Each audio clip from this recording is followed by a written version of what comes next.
Frères et sœurs, que la paix et la grâce de notre Seigneur et Sauveur Jésus-Christ soient avec vous. Ici est de Boyou Redemption Ministries pour notre dévotion matinale pour ce lundi 12 août 2024.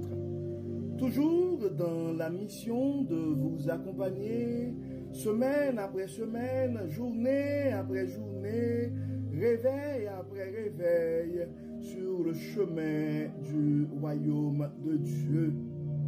Car l'essentiel, frères et sœurs, est dans le royaume de Dieu.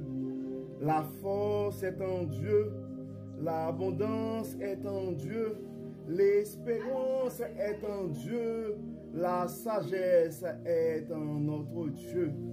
Et c'est pourquoi, frères et sœurs, nous nous répétons à chaque instant, cherchons d'abord le royaume de Dieu et sa justice, et toutes les autres choses nous seront données en plus.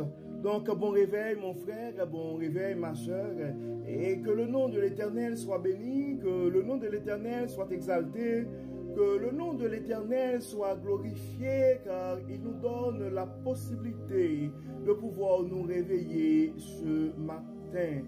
Oui, que le nom de l'Éternel soit béni, frères et sœurs. Nous pouvons crier avec les anges, avec les archanges, Ebenezer, Ebenezer. Jusqu'ici, l'Éternel nous a secourus. Oui, beaucoup n'ont pas survécu cette nuit, frères et sœurs. Et si Dieu nous donne la possibilité de pouvoir nous réveiller, ça veut dire tout simplement, il a un projet pour nos vies. Donc c'est pourquoi nous devons manifester notre gratitude envers le Dieu Tout-Puissant, car il nous a fait du bien. Donc ce matin, frères et sœurs, le texte qui nous est confié, qui nous est proposé, c'est le texte que nous trouvons en Matthieu chapitre 12, verset 46 et jusqu'au verset 50. Et c'est un texte qui nous parle de la vraie famille de Jésus.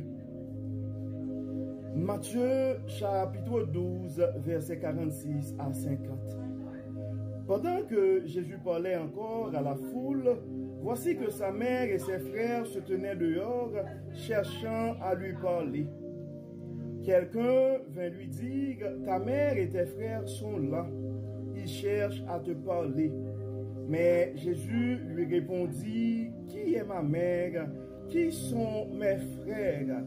Puis, et désignant ses disciples d'un geste de la main, il ajouta, ma mère et mes frères, les voici, car celui qui fait la volonté de mon Père céleste, celui-là est pour moi un frère, une sœur et une mère.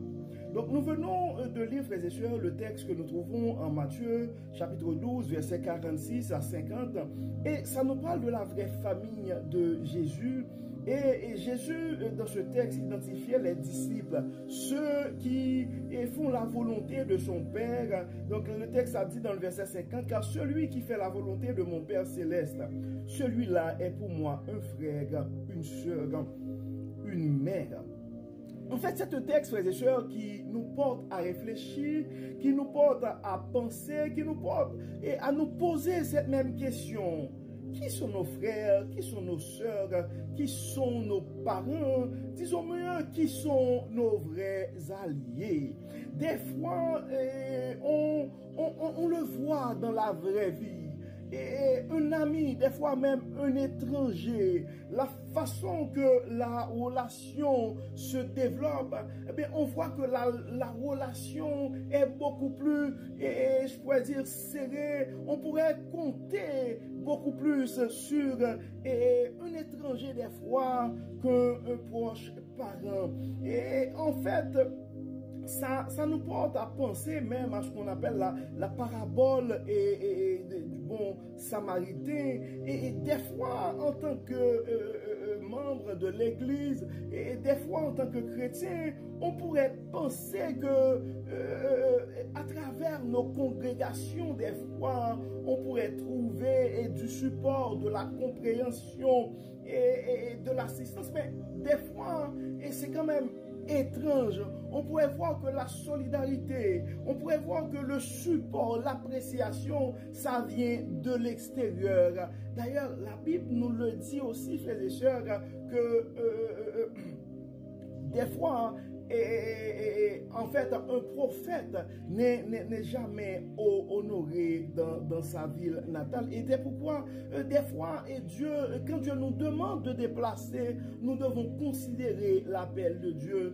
pour déplacer, frères et sœurs. Donc, en fait, à travers ce texte, c'est un moment pour nous autres de nous poser la question aussi.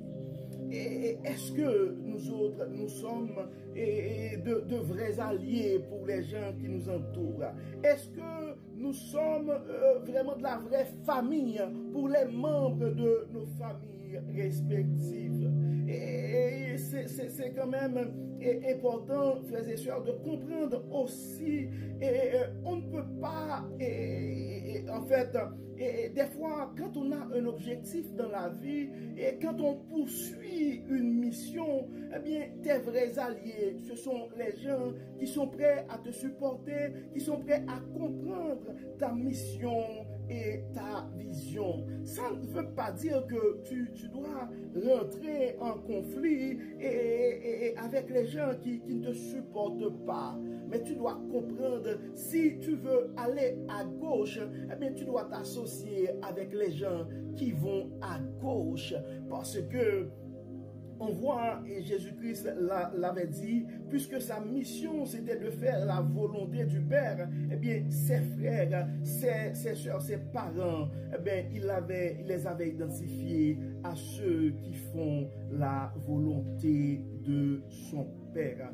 Donc c'est le message que Dieu a pour nous ce matin. Donc généralement dans le langage courant on dit les oiseaux de même plumage volent ensemble. Donc c'est important, frères et sœurs, quand on poursuit des objectifs, quand on veut aller quelque part, on devrait prêter attention à notre entourage. Parce que il y a un adage qui dit, en fait, la vie que nous avons présentement, c'est comme une résultante, c'est la somme c'est comme des relations que tu développes avec les trois personnes qui sont plus proches. Donc c'est important, frères et sœurs, et en fait Dieu nous invite pas à faire des ennemis, mais nous devons garder notre focus et nous associer avec les gens qui vont dans la même direction que nous. Et nous devons en fait éviter des distractions. Et la parole le dit, les mauvaises compagnies corrompent des bonnes mœurs. Et on le voit souvent, et des fois, nous avons des enfants qui, à un certain moment, étaient très zélés à l'église. C'était quand même des enfants qui avaient des comportements vraiment exemplaires. Et puis, quelque chose arrive et cet enfant commence à subir des influences. Et puis, c'est à ce moment-là, on voit qu'il y a comme un changement de cap. Donc, ce que nous allons faire, frères et sœurs, comme d'habitude, et nous allons prier. Nous allons prier, premièrement, nous allons demander à Dieu de travailler en nous et de nous envoyer son Saint-Esprit afin que nous soyons vraiment des membres de famille dignes de ce nom. Et nous allons nous efforcer pour que Jésus puisse nous identifier comme les membres de sa vraie famille, comme sa vraie famille, comme des gens qui font la volonté du Père. Mais nous allons prier aussi pour que Dieu puisse nous envoyer ce qu'on appelle des connexions divines, des gens qui puissent nous aider, nous supporter dans la mission qu'il nous confie. Par les gens qui vont nous orienter sur la voie sur une autre voie, mais des gens qui vont vraiment nous supporter, nous accompagner dans le travail que nous faisons et pour Dieu. Donc, nous allons prier aussi pour que Dieu puisse protéger nos jeunes, protéger nos enfants, protéger nos frères et sœurs contre l'influence des mauvais courants. Parce qu'avec les temps qui courent, particulièrement avec les réseaux sociaux, frères et sœurs, et tout le monde est influenceur, tout le monde est conseiller, et on peut rencontrer des conseils et des suggestions de toute forme. Donc, nous allons prier afin que Dieu, que notre vrai influenceur soit Dieu. Et prions, frères et sœurs. Dieu clément, Dieu de bonté, Dieu de miséricorde, merci pour ton amour, merci pour ta grâce. Merci Seigneur parce que à travers le texte et de ce matin, tu nous invites à prêter attention et à notre environnement. Dieu clément, Dieu de bonté, et nous savons que nous sommes pécheurs, nous savons que des fois et nos paroles, nos pensées, nos actions ne témoignent pas et ce ne sont pas des paroles, ce ne sont pas des actions et qui reflètent la volonté et du Père. C'est pourquoi nous nous présentons devant toi, Dieu clément, te demander non seulement pardon pour nos fautes, mais te demander aussi de nous envoyer ton Saint-Esprit afin que nos paroles, nos actions, afin que tu puisses nous identifier comme des vrais membres de la famille du Christ, comme des gens qui font la volonté du Père. Enlève-nous, Dieu clément, tout ce qui n'est pas de toi. Éloigne de nous toute force, éloigne-nous toute influence qui ne sont pas de toi. Et envoie-nous, Dieu clément, des connexions divines. Envoie-nous, Dieu clément, et des contacts qui vont nous aider à poursuivre notre parcours sur le chemin du royaume. Dieu clément, Dieu de bonté, nous remettons nos enfants entre tes mains. Nous te demandons de les protéger, nous te demandons de les soutenir. Nous te demandons, Seigneur, de les garder et dans ton royaume, de les garder dans tes enseignements. Nous te demandons, Seigneur, de les aider à garder ta parole dans leur cœur, afin, Seigneur, qu'ils ne soient pas influencés par des mauvais courants. Dieu clément, nous remettons nos jeunes entre tes mains, nous remettons chaque frère, chaque soeur, chaque famille respective qui nous écoute présentement. Nous demandons, Dieu clément, de bénir, de soutenir et de protéger. Enlève-nous tout ce qui n'est pas de toi. Permets, Seigneur, que ton Saint-Esprit puisse nous animer. Pardonne-nous, Dieu clément. Pardonne, guéris, protège et que tout soit fait dans nos vies pour la gloire de ton nom. Au nom de Jésus, nous prions. Amen. Amen. Frères et sœurs, nous arrivons au terme de notre dévotion pour ce lundi et 12 août 2024. Nous espérons que votre âme a été bénie et d'ici là, nous vous souhaitons une excellente journée, une bonne semaine sous le regard du Dieu Tout-Puissant. Que le Seigneur nous bénisse, que le Seigneur nous protège, qu'il nous accorde son Saint-Esprit. Au nom de Jésus. Amen. Amen. Encore une fois, bon lundi, frères et sœurs, et à demain.